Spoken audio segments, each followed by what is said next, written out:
So you mentioned there the spotlight process. Can you go into more detail about what it is and the steps you'd take to follow that through?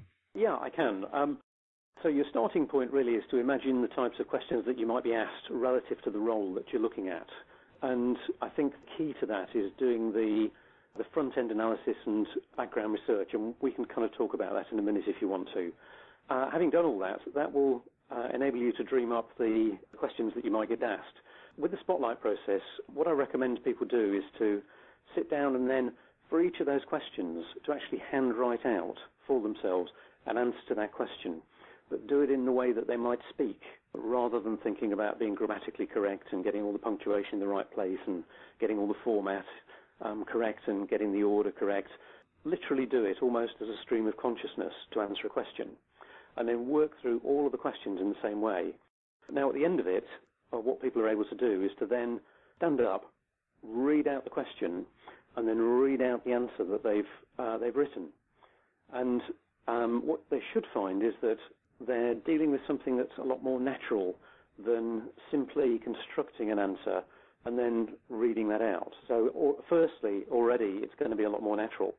The second step then is to put the notes down and then to work through the questions and answer them, speak them out loud one by one, speak out the answers one by one.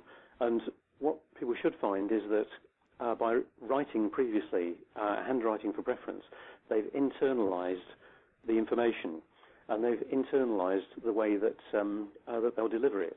And what comes out is your subconscious delivering the answers to questions that come up. Now, okay, let's assume that the exact questions come up, then okay, that's going to be a fairly easy process. And on the plus side, your answers are going to be not at all stilted. They're going to be quite natural because you've originally generated them in the way that you would naturally speak them. Let's assume that the questions don't come up in the exact way that you expected. Then what you'll find is that if you've been fairly thorough with your rehearsals, your mind, because you've already internalized a lot of this information, will be able to cherry pick from that the sections that you most need when you need them. So that when that spotlight does turn onto you and suddenly you're asked a question, rather than your brain freezing, your subconscious is already digging through and dredging up the relevant sections that you're going to need to deliver. You can then crack on delivering those almost automatically, but in a very natural way.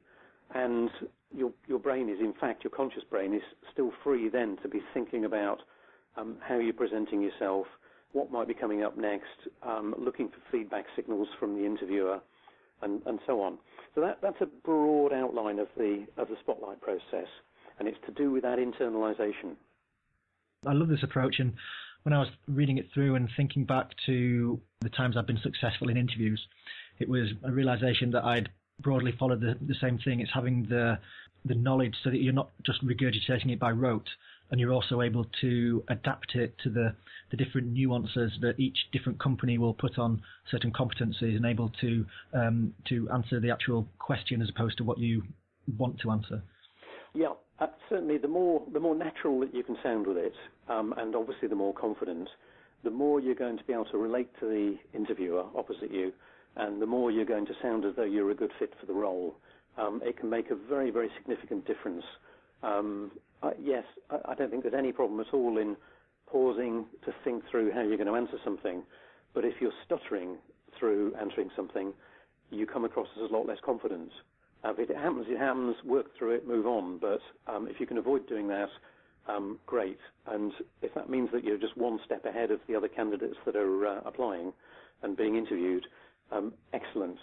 And the real key behind it all is research at the front end. If you don't plug the research into that spotlight process, it's like the old computer maxim, garbage in, garbage out.